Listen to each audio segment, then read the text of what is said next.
Welcome to part 3 of the Ultimate New York Walking Tour. If you missed the first 2 parts, they are linked in the description. They're also popping up on the screen right now. We started in Dumbo, Brooklyn at sunrise and walked across the Brooklyn Bridge, made our way around downtown Manhattan. Right now we're in front of the World Trade Center, and that is where part 2 ended. And so now we're going to move on to the next part, which is essentially going to be walking neighborhoods. So we've hit a bunch of specific spots in downtown. Now we're just going to go get the vibe of some neighborhoods, starting with Tribeca. And for this part, we're going to have a special guest join us. Hi! Jonah is an amazing photographer and just one of our friends, so we decided if we're going to be walking around New York City, might as well invite some friends to join us. So let's go over to Church Street and we'll head uptown.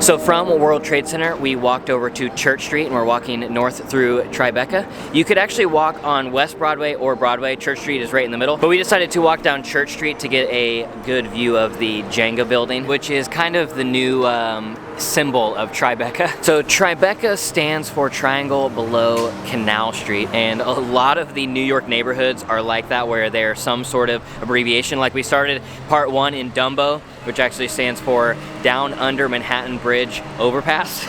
And then right after this, we're going over to Soho, which is south of Houston, and then we'll walk through NoHo, which is north of Houston. Then there's also Nolita, which is north of Little Italy. There's all kinds of different acronymed neighborhoods in New York City, but right now we're in basically the godfather of acronymed neighborhoods, Tribeca. Also the cutest neighborhood.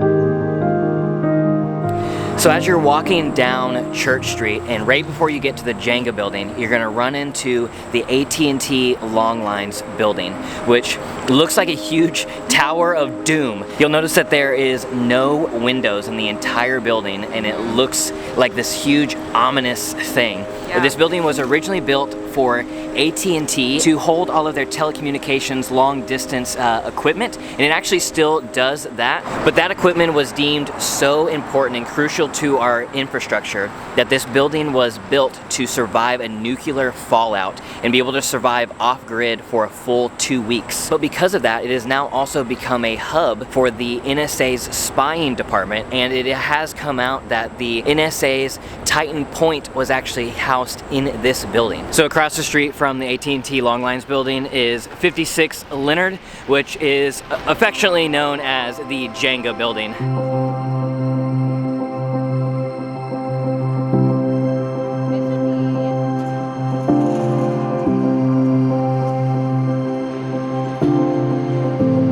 So all the buildings in Tribeca are just so, you know, so good. Like, look, how cute.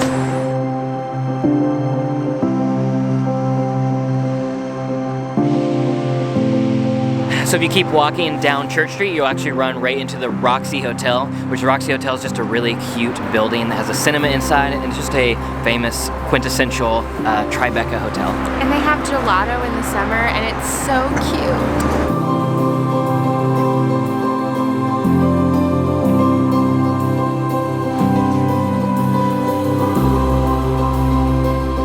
So we have walked to Canal Street, which means we are walking out of Tribeca, because Tribeca stands for Triangle Below Canal Street. Jonah, what'd you think of Tribeca? Beautiful. Lovely. Now we're crossing Canal, which is going to take us into Soho, which is south of Houston.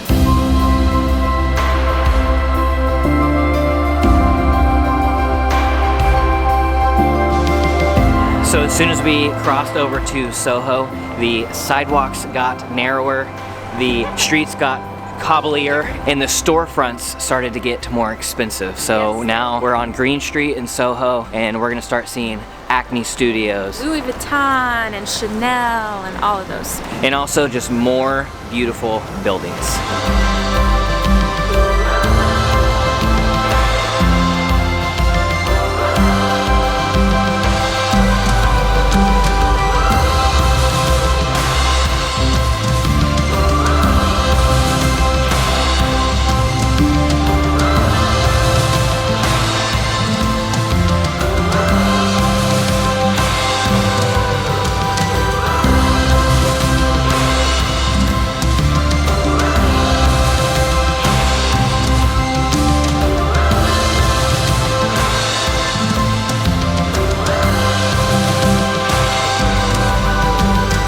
So whenever you walk through Soho, you can actually choose two completely different experiences. We're walking down Green Street, which is the more cobblestone, tighter, compact, higher end stores, or you can go just a few blocks over and walk down Broadway, and that's gonna be wide streets and packed with people.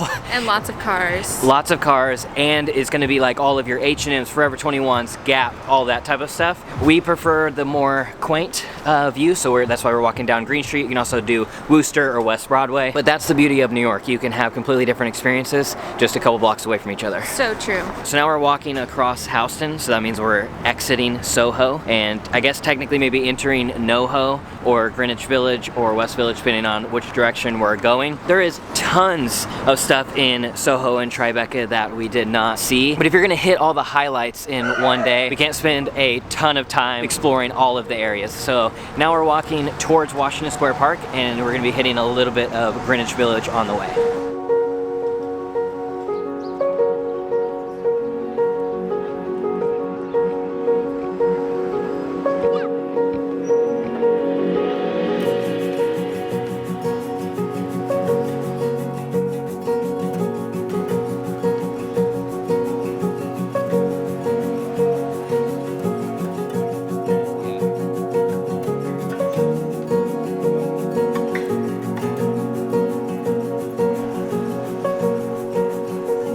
So after Houston, we made our way to LaGuardia Place and then zigzagged our way around Bleecker and then McDougal Street, basically just getting a taste of Greenwich Village before we hit Washington Square Park. And right now, we're in front of Comedy Cellar, and Comedy Cellar is basically New York's most famous comedy club, where if you can name a comedian, they've probably performed at Comedy Cellar.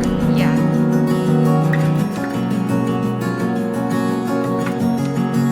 We made our way to Washington Square Park, and Washington Square Park is basically the second most famous park in New York City aside from Central Park, just because of how many times it's been in movies and with this association with NYU, the Arch and all that. But we entered the park on the southwest corner from McDougal Street, and before we walk over to the Arch, we're gonna walk over to the northwest corner and see Manhattan's oldest tree.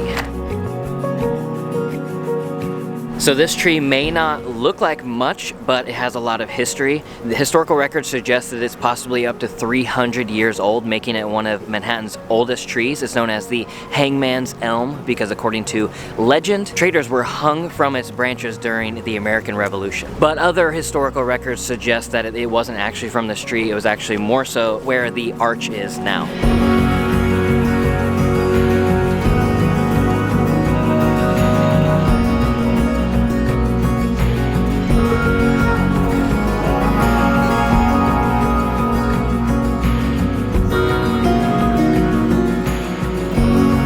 So the main focal point of Washington Square Park is the Washington Square Park Arch. It was actually built in 1892 to celebrate the 100-year anniversary of President George Washington's inauguration, and it was modeled after the Arc de Triomphe in Paris. So if you haven't been to Paris and you want to get a little taste, you just come to Washington Square Park and see like a scale model of it. So from Washington Square Park, we're going to make our way to Union Square Park. This is now the Square Park portion of the tour. But as we're on our way to Union Square Park, we're gonna walk north on 5th Ave, and the next block up is Washington Mews. And Washington Mews is just a super cute, like European feeling street that you can just take some photos.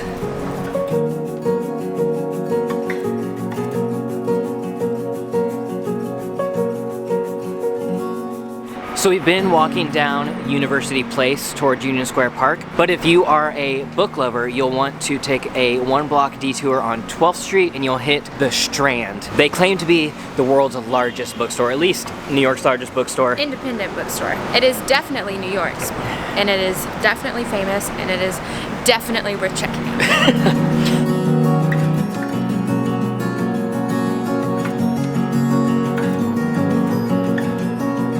As you make your way to Union Square Park, you may see this clock art piece thing with all these numbers and wonder what they are. It is actually a 24-hour clock that can be read from both directions. So if you read it from left to right, that is the time. And then reading it from the other side, it tells you how many hours until midnight, not how many hours from midnight it is. Kind of cool.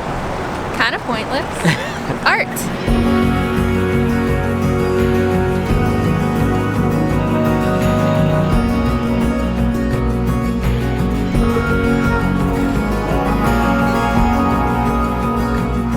So from Union Square Park, we're gonna walk down Broadway to Madison Square Park. We had to drop off Jonah back there, so we are on our own for the rest of the video.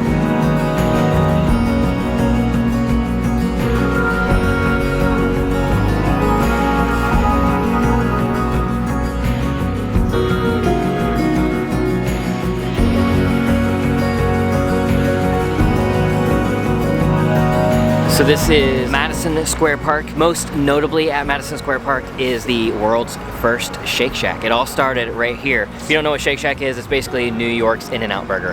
Yeah. But why we're actually here at Madison Square Park is because it is surrounded by beautiful buildings, but most notably, this is the home of Flatiron. My favorite building. So this is the Flatiron Building, which has been called one of the world's most iconic skyscrapers and a quintessential symbol of New York City. It was completed in 1902, and whenever it was built in 1902, it was only 20 stories tall, but it was still the tallest skyscraper in New York. But from here, we're gonna keep heading uptown towards Empire State, but that's gonna be the beginning of part 4, so make sure to hit subscribe and the bell notification so you know whenever part 4 comes out. If you want to see the exact route that we took in this video, there is a Google Map link in the description. You can also check out parts 1 and 2 if you haven't, and we will see you in part 4. Bye!